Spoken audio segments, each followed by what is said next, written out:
बिस्मिल्लाहिर्रहमानिर्रहीम। पाकिस्तान तहरीक इंसाफ की तैयारियां इस्लामाबाद आने के लिए अपने अरूज पर हैं। और ये जो इस वक्त हम सेंटिमेंट देख रहे हैं, पॉलिटिकल सेंटिमेंट, और जो पॉलिटिकल टेम्परेचर है वो इतना राइज़ किया हुआ है कि हम इसे कह सकते हैं कि जी इस वक्त ये पाकिस्तान तहरीक इंसाफ की जो अभी तक की जद्दोजहद थी उसका ये क्लाइमेक्स है। क्योंकि इससे पहले ये पाकिस्तान तहरीक इंसाफ इक़्तिदार में भी रही, उससे पहले और उसके बाद इक़्तिदार छोड़ने के बाद भी बहुत से यहाँ पर अप्स एंड डाउन्स आए। एक ये रोलर कोस्टर ड्राइव जिसे कहते हैं, उस तरह का ये सफ़र था। लेकिन ये इस वक्त का जो सिचुएशन है, जो इस वक्त की सिचुएशन है, इसको अगर हम कहें कि ये इस वक्त क्लाइमेक्स है, और ये क्लाइमेक्स जो है वो कितना और ऊपर जाता है और किस तरीके से इसका जो है वो नतीजा निकलेगा, क्या रुख इख्तियार करेगा, और इस क्लाइमेक्स की हिद्दत क्या है, ये हमें बताएंगे उमर जट, जो इस वक्त सारी तैयारियां जो इस वक्त पीटीआई की हो रही हैं उससे आशना हैं। और उसमें यानी इस वक्त वो तैयारियां भी जो कि अभी पीटीआई नहीं चाह रही के सामने लाई जाएं, कम से कम उससे वाकिफ ज़रूर हैं। ये बताएं या ना बताएं। जी उमर। सर नहीं बताएँगे, क्यों नहीं बताएँगे सर, हमारा काम है बताना। लेकिन ये है कि वैसे आपने जो टेम्परेचर की बात की ना, इस्लामाबाद का टेम्परेचर तो नवंबर-दिसंबर में बढ़ना शुरू हो जाता है और अब ठंड हो गई है। लेकिन लेकिन सियासी टेम्परेचर जो है ना, उसमें भी इज़ाफ़ा हो रहा है। जितनी ठंड बढ़ती जा रही है, उतना सियासी टेम्परेचर गर्म होता जा रहा है। अब इस्लामाबाद की सिचुएशन सर, आपको याद होगा 19 तारीख को सीबीएम्स के हवाले से खबरें आना शुरू हुई कि अली अमीन गंडापुर ने मुलाकात की इमरान खान के साथ। बैरिस्टर गौहर भी उसमें मौजूद थे। 1.5 घंटे ये मुलाकात जारी रही और उसके बाद फिर ये वापिस आए और रात गए तक इनकी मुलाकातें जारी रहीं। ये मुख्तलिफ लोगों से मुलाकात करते रहे, उसमें बड़ी इत्तलात आई कि ये शाहराह दस्तूर पर भी एक बड़ी बिल्डिंग के इर्द-गिर्द घूमते रहे, वहाँ पर भी मुलाकातें होती रहीं। अच्छा और उसके उमर, बिल्कुल सही कह रहे हैं आप। और इसमें अगर मैं ये ऐड कर दूं क्लैरिटी के लिए कि ये बात तय है कि एस्टैब्लिशमेंट के साथ राब्ते जो हैं वो इस वक्त एस्टैब्लिश है, बिल्कुल। एस्टैब्लिशमेंट के साथ राब्ते एस्टैब्लिश है। सर मैं आपको बता रहा हूँ ना कि 19 तारीख से ये तो कन्फर्म हो गया कि एस्टेब्लिशमेंट ने अपने जो नुमाइंदगान हैं, जो हुकूमत में बैठे हुए हैं, उनके ज़रिए बात करना शुरू कर दी थी इनडायरेक्टली। इनडायरेक्टली। अब 19 तारीख को ये मुलाकात हुई। अगले दिन 20 को 2 घंटे फिर अडयाला जेल में इमरान खान के साथ अली अमीन गंडापुर की मुलाकात हुई। अली अमीन के साथ अलहदा मुलाकात हुई। फिर दोनों अली अमीन और बैरिस्टर गौहर इनके साथ एक मुलाकात हुई। उसके बाद ये वापस आए। फिर शाम को हमने देखा कि अली अमीन गंडापुर वापस पेशावर चले गए, जिसके बाद आपने फौरी तौर पर देखा कि इमरान खान के खिलाफ एक तो गिरफ्तारी उनकी पहले नंबर पर डाली गई। गिरफ्तारी डालने के बाद फिर इस्लामाबाद में एक बड़ा फ्लैग मार्च हमने पुलिस का देखा। फिर कंटेनर्स आना शुरू हो गए और अब सिचुएशन ये है कि यहाँ पर कंटेनर्स रास्तों के ऊपर पहुंचा दिए गए हैं। इस्लामाबाद के जितने एंट्री एग्जिट पॉइंट हैं, वहाँ तमाम जगहों पर इस टाइम पे कंटेनर्स मौजूद हैं। बाज़ रास्तों को बंद कर दिया गया है और बाज़ पर अभी कंटेनर्स रखे ज़रूर गए हैं, लेकिन वो अभी बंद उनको उस तरीके से मतलब है मुकम्मल वो तौर पे जैसे ही इशारा नहीं किया होगा, गया। जी। जरूरत महसूस होगी, उनको उठा के रास्ता जी, बंद कर दिया अच्छा जाएगा। मैं ये इनकी बात इसलिए कर रहा हूँ ताकि पीटीए पे जाने से पहले हम इंतज़ामिया का बताएँ कि यहाँ पर तकरीबन रेंजर्स के भी हवाले कर दिया गया। 144 भी इम्पोज हो गई। इम्पोज़ हो गई और साथ ही जो पुलिस है, बाहर के सूबों से भी पुलिस मंगवा ली गई। कोई 30-35 हज़ार के लगभग नफरी यहाँ पे इस्लामाबाद में इस टाइम पे मौजूद है और कुछ और भी मज़ीद आ रही है। अच्छा ये तो तैयारी हो गई यहाँ इंतज़ामिया की। और जो सीबीएम की नाकामी के बाद अब पीटीआई का 24 नवंबर का जो एहतजाज रोकना है, उसके लिए जो तैयारी की जा रही है। अब पाकिस्तान तहरीक इंसाफ की बात करते हैं। पाकिस्तान तहरीक इंसाफ गुज़श्ता 8-9 दिनों से, जब से ये ऐलान किया गया है, उसके बाद से मुसलसल अपनी तैयारी कर रही है और फाइनल कॉल जब से फाइनल हुई। कॉल। और सर मैं आपको ये बताऊं कि मैं काफ़ी अरसे से पाकिस्तान तहरीक इंसाफ को करीब से कवर भी कर रहा हूँ। उनके मैं जलसे, जुलूस, एहतजाज बेतहाशा मैंने उनके कवर किए हैं। पहली बार मैं आपको ये बड़े वसूख से कह रहा हूँ कि पहली बार पाकिस्तान तहरीक इंसाफ इस बार जो नज़्म ज़ब्त अपनी तैयारियों में दिखा रही है, वो इससे पहले नहीं था। कोई इख्तलाफ, कोई तहफ़्फ़ुज़ात, कोई आपस की लड़ाइयाँ, वो सब पीछे चली गई हैं। अली अमीन की हमाद अज़हर के साथ लड़ाई हो, ख़त्म। ख़वातीन के आपस के मामलात हों, ख़त्म। ज़िम्मेदारान, ओहदेदारान के आपस में लड़ाई झगड़े हैं, बिल्कुल ख़त्म। क्यों? क्योंकि फ़ाइनल कॉल का जो एक मिथ है, जो उसकी एक असर लेना था, कश्तियां जला के वो ले लिया है पाकिस्तान तहरीक इंसाफ ने। अब उन्होंने अपनी तैयारी किस लेवल तक की है? अच्छा कामरान साहब, एक तो तैयारी हो रही है लोगों को इकट्ठे करके, उनको ऑर्गेनाइज करके, क्योंकि जब एहतजाज आगे लेकर आया जाता है, माजी में भी जब भी आया, तो जो रुकावटें लगाई जाती हैं उनको रोकने के लिए तादाद में लोग कम होते हैं। पीछे लोग गाड़ियों में आ रहे होते हैं, लेकिन जो कंटेनर्स हटाना, आंसू गैस का मुकाबला करना, पुलिस को पीछे करना, ये चंद एक लड़के होते हैं जो वहाँ पर मौजूद होते हैं, जो ये सारा काम कर रहे होते हैं। अब की बार इन्होंने ये किया है कि इन्होंने हरावल दस्ता जो हर है अव्वल क्या? दस्ता अब इन्होंने ये किया है जी कि पूरे पाकिस्तान से यूथ के आईएसएफ के लोगों को मिला के को 10,000 के करीब एक इन्होंने अल जिहाद ग्रुप के नाम से एक ग्रुप बनाया है और उसको ये नाम दे रहे हैं अल जिहाद का और उनका मकसद ये बता रहे हैं कि एग्जैक्टली यही नाम जी दिया जी गया जी अल उसे, अल जिहाद का, और जिहाद उसको ग्रुप। ये कह रहे हैं जी ये चूंकि हमारी आखिरी लड़ाई है, जुल्म के खिलाफ लड़ाई है, जबर के खिलाफ, फस्तायत के खिलाफ लड़ाई है, तो हमने इसका नाम अल जिहाद रखा। और वो जो 10,000 बंदा इसमें एनरोल हुआ है, जो रजिस्टर्ड हुआ है, वो इस टाइम पे खैबर पख्तूनख्वा में मौजूद है। उन्होंने वहाँ पर कन्वेंशन भी अटेंड किए हैं, वो वहाँ पर उन्होंने मीटिंग्स भी अटेंड की हैं। कल अली अमीन गंडापुर के साथ यूथ की और आईएसएफ के दोबारा नुमाइंदगान की जो पाकिस्तान भर से अहदेदारान हैं उनकी मुलाकात हुई है।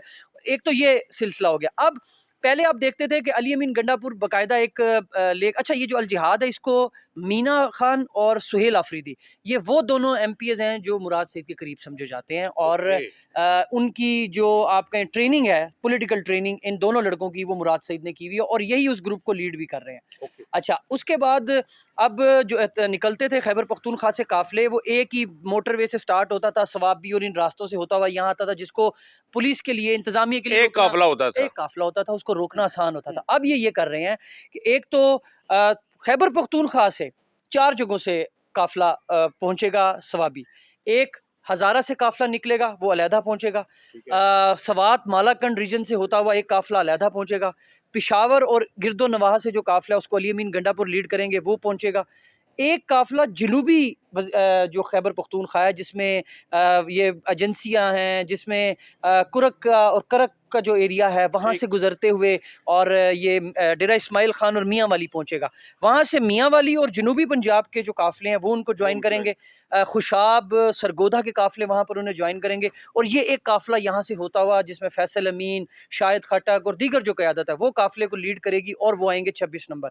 अब ज़रूरत पड़ सकती है 26 नंबर इस्लामाबाद। अब ज़रूरत पड़ सकती है, प्लान ये भी है कि अगर पेशावर से आने वाले काफिलों को इस्लामाबाद एंट्री में कोई पॉइंट मसला होता है तो फिर पुलिस को एंगेज करने के लिए उधर से भी एंगेज किया जाएगा और पुलिस की बैक से भी आकर उनको एंगेज किया जाएगा। अब ये चीज़ें जो हैं ये तय हैं, ये इस्टेब्लिश होगी, ये तमाम लोगों को बता दिया गया है कि अब की बार जो प्लानिंग है वो ये होगी।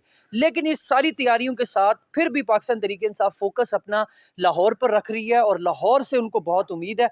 और इस बार जो सबसे डिफरेंट है कि सलमान अकरम राजा खुद पहुंचे हुए हैं। कल हमें ये खबर मिली कि एक जूम मीटिंग भी थी उसमें 2-3 एमपीएस ने ये कहा कि हम मरी से आ जाएंगे, हम आज़ाद कश्मीर से आ जाएंगे, हम फलानी जगह से। तो उनको ये मैसेज दिया गया है कि जैसे ही ये जूम की मीटिंग ख़त्म होगी आपने फौरी तौर पर हमें आपकी तस्वीरें हैं और आप लाहौर के रास्ते पर हो।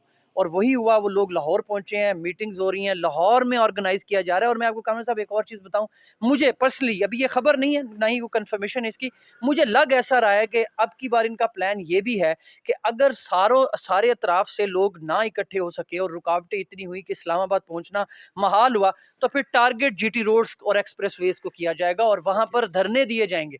वहां पर धरने देकर उन रोड्स को ब्लॉक किया जाएगा और फिर ये पूरा जो मवासलाती निज़ाम है वो फैलाया जाएगा, उसको रोका जाएगा। तो ये तैयारियां की जा रही हैं, इसमें फंड्स भी हो रहे हैं। अच्छा, एक और चीज़, 700 से ज़ायद लोग सिर्फ इस बात के लिए वहाँ पर रखे गए हैं। एक शरानी ग्रुप है जो जिन्होंने ये कल बल्कि हमारे जो पेशावर के ब्यूरो चीफ हैं यासिर हुसैन, उन्होंने ये खबर दी कि वो 700-800 लोग जो हैं वो अली अमीन गंडापुर और क़यादत के इर्द गिर्द होंगे और उनकी जो सिक्योरिटी, क्योंकि पुलिस ने एक नोटिफिकेशन जारी किया है केपी पुलिस ने कि कोई भी सरकारी वसाइल इस्तेमाल नहीं, जी जी जी, तो वो होंगे। उसको ख़त्म करने के लिए सिक्योरिटी के लिए 700 से ज़ायद लोग जो हैं वो उसमें शामिल किए जाएंगे। तो ये इब्तदाई तैयारियां, बाकी कामरान साहब एक आधा दिन रह गया, फिर उसके बाद दमादम मस्त कलंदर होता हुआ नजर आ रहा है। आप भी इधर नहीं होंगे, आई सर मीन के फील्ड में होंगे। सर फील्ड में होंगे, उनको लेकर आएंगे, आप मेहमान होंगे, मेज़बान होंगे और अच्छा। हम मेहमान बन के आएंगे। अच्छा, इसमें एक ये बात बताइए कि इस वक्त सबसे ज़्यादा इन तैयारियों में देखें खान साहब तो अंदर और बुशरा बीबी अगरचे वो हैं बाहर हैं और लेकिन उनके पास कोई पार्टी का ओहदा नहीं है और वो जो स्टेटमेंट या बयान वगैरह उनकी जानिब से आता है तो वो उसको कई हलकों में उसकी रिसेंटमेंट भी शो होती है। उससे हट के मैं ये कह रहा हूँ कि जो बाहर इस वक्त लीडरशिप मौजूद है उनमें कौन इस वक्त सबसे ज़्यादा फाल नज़र आ रहा है आपको? सर आप जिसका नाम लेंगे वो फाल है, जिसका जो सेनेटर भी है ना वो भी अपने इलाके में पहुंचा हुआ है। अगर उसके पास बंदे नहीं है ना तो वो पैसे लेकर खड़ा हुआ है कि मेरे से पैसे ले लो। गाड़ियाँ लेनी है मेरे से पैसे ले लो, अच्छा। जो बंदे नहीं अरेंज कर सकता, बाकी बंद अरेंज कर देखें, ये मैं आपको कह रहा हूँ कि वो जो सेंस है ना वो चेंज हो चुकी है, वो सेंस और हो चुकी है। अब लोग इसको ज़िम्मेदारी के तौर पर मैंने पतोकी में एक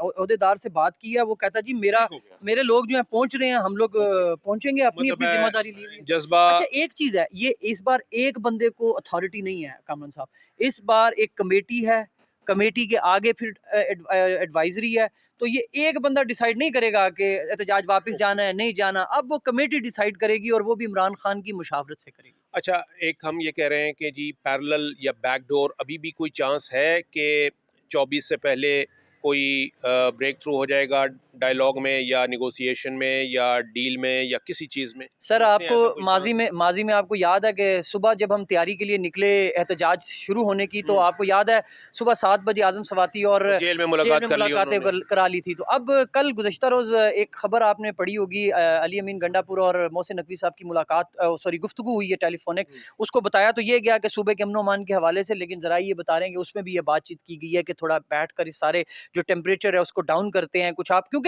ये 10 दिन की बात कर रहे हैं। आपका एनालिसिस क्या है कि 24 को एहतजाज होगा या ये एक्सटेंड हो जाएगा? सर मुझे जब तक ये सीबीएम चल रहे थे, मुझे लग रहा था कि किसी ना किसी तरीके से कोई ना कोई मैनेज हो जाएगा। 10 दिन में जो इमरान खान ने इनसे जेस्चर मांगा, कि वो ये मांग रहे हैं कि 10 दिन आप डिले कर दें। पीटीआई ये कह रही है कि हम 10 दिन डिले करते हैं, आपने और कुछ भी नहीं करना, तो हमारे जो यास्मीन राशिद और दीगर लोग जितने रिहा भी हैं करें उन्हें। उनको आप रिहा कर दें, पॉजिटिव जेस्चर होगा। इन्होंने कहा जी वो ऐसा पॉसिबल नहीं है, तो खान ने कहा फिर 10 दिन डिले भी पॉसिबल नहीं है। वो नहीं है, लोग यहाँ पर एहतजाज करने आएंगे या लोग हज़ार तशक्कुर करने आएंगे, लोग यहाँ पर ज़रूर आएंगे। Thank you Umar. बड़ी जी, ये इनसाइड जो है वो इन्फॉर्मेशन सारी जो है वो उमर ने हमें दी है और इज़ द पर्सन जो कि इस वक्त जितनी भी तैयारियां हो रही हैं इज़ प्रिटी इंगेज, तो मैं नहीं कहूँगा लेकिन aware of those all those political activities. तो इसलिए, और ये बात जैसे कि मैंने इंट्रो में भी की थी कि इस वक्त जितना क्लाइमेक्स है, जितनी तैयारियां हैं, वो इससे पहले पीटीआई की पॉलिटिकल कैरियर में उससे पहले उन्होंने इस तरह की तैयारियां जो हैं वो देखने को नहीं मिली।